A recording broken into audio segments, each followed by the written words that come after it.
Everybody, welcome back. Sport Federation TV. Nice to have you with us, where we, of course, every week take a look at what's happening with sport in the Western Cape. You remember we had, not so long ago, Di Hutton-Squire in studio with us talking about Western Cape sailing, and they had such success on the boat Tintin. And she's back in studio with us together with Arin Long. Di, nice to have you back. Arin, nice to have you in studio. No, thank you for having us. Just a quick recap for the folks. That was the... You've got to give us the name of that race. It was a nighttime race, Tintin. Oh, the Centolina race. Yeah. Yes. Yeah, so a couple of kilometers. But tonight we're talking about something slightly different. Yes, we're talking about Lipton Cup, which we sailed last week, which is a series of races depicted by the deed of trust by Sir Thomas Lipton, who donated the cup in 1909. And it's been modified a bit since, but it's basically short races for 5 days. Arin, on your side, how is this Lipton Cup? And this is a historical race. Everyone knows about the Lipton Cup. It's been going for years. How many times have you done this, or is this the first? No. So it's my third time doing it. It's my second time winning this. But yeah, in South African sailing, it's quite a prestigious regatta to be done. I think it's the oldest running one in the country, if I'm not mistaken. I think so. So 70th year going. So yeah, it's nice to be involved in the sailing with. Is the Lipton Cup one event, or is it a sequence of events that adds up points or something? No. It's one event per year. One event per year. Yeah. So it's my first time. Yeah. So. On this event, how many boats are we talking about here? There were 9 boats in this one. Yeah. In previous years, it has been a lot more, but they've had to change the format. The format? Tell us a bit about the format, Arin. So how it works is that the winning club of each year gets to host the event at their location. Okay. So last year the event was in Durban. So Royal Cape won it last year, so it was hosted in Cape Town. But usually everyone is on the same boat, but they've kind of changed the standards that everyone can have their own boats within a certain size, and then there's kind of a handicap. So for instance, if my boat was faster than Di's, that means that I would get a penalty on my time, so that would make all the racing even in the end. How do you know if the boat's faster until they've actually competed against each other?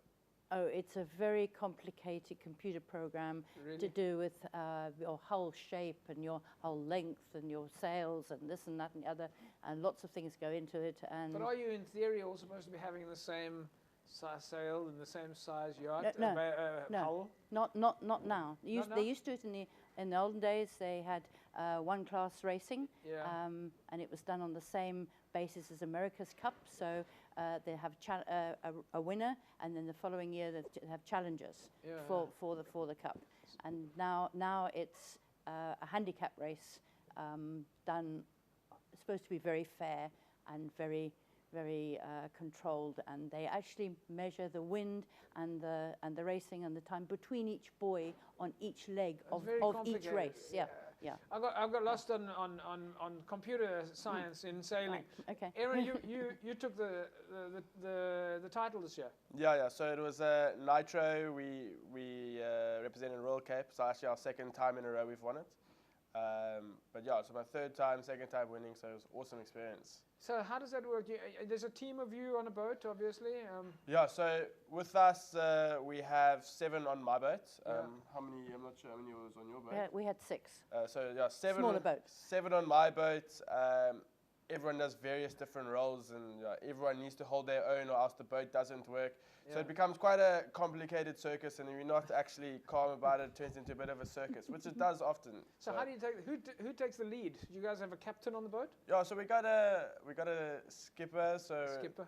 Usually we have Nitro. Our campaign is set up by a guy named Mike Hayton and David Ray.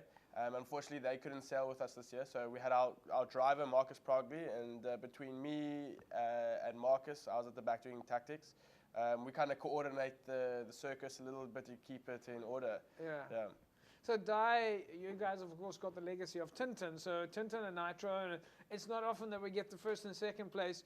Am I right? You guys took the. We got the so second the two place. of you were going head to head in the Lipton Cup. Correct. Yes. Yeah, and now you're sitting next to each other like best friends. Oh, well, we know each other from way back anyway. We sailed against each other at Tivadas Kloof and other boats. Do you ever team up together on the same boat?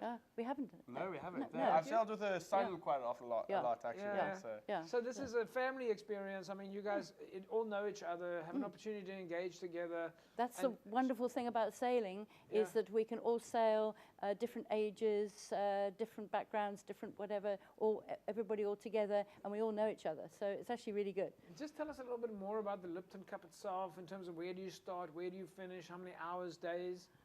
Okay, so every race started at 11 o'clock in the morning, and we would either do one of the predetermined courses first, which is a triangle, a square, or a loop, and then we would do probably a loop after that as well.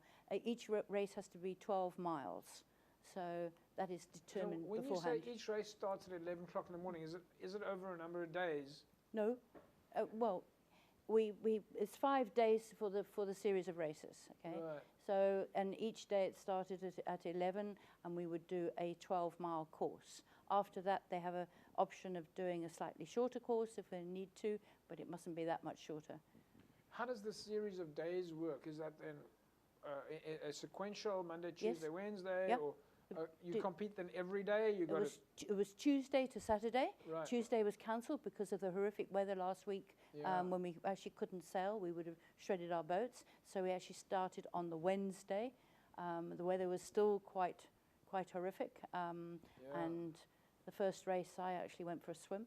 So really? It was. The waves were huge. An accidental swim. Accidental swim. Yeah. So I'm curious, Arin. The weather in the Western Cape in the last 3 months has been quite horrendous and has had a real hard impact in the sports space, and of course for everybody out there. But how did you guys then prepare for this race in terms of training, or did it work in your favor? I mean, I guess with the conditions we had, training in those conditions definitely made it easier. But I guess with sailing with such the harsh weather, you're quite limited because you don't really want to break anything for the lead up to the regatta. Yeah. So it definitely doesn't make it easier in the sense that how wet and how cold you get and how windy it is. So it's actually a bit easier training in the days that aren't storming, but it definitely didn't make the lead up any easier than with the big storms. Do you guys actually go out on the water in the weather conditions that we've had? Yeah, on Wednesday, the weather was crazy. 6-7 meter swells. And you're able to sail in 30 knots of winds. You know, you can't even see boats because the boats are disappearing on the other side of the waves. So it's crazy. So we are able to sail with it, but there obviously is limitations to it. Is there someone that makes a call on whether you can go out in the water or can't? Well, yes, the race officer decides whether there's going to be a race or not, but it's actually up to each individual skipper to decide whether they are actually going to go. What comes next for you guys now, from a Tintin point of view? Well, there's another St. Helena race at the end of the year, Yeah. Which we might do, but I gather the cost of shipping boats back is quite horrific. So, and a lot of people haven't got the time to do it. So I don't know whether there'll be enough boats to actually do the race. But let's hope that it is sailed. Well, to both of you guys, amazing performance. Congratulations. And it's amazing to see the two of you sitting next to each other like this as a team. Obviously, sailing is doing amazing in the province. And congratulations to both of you. And we really appreciate having the opportunity to talk to you.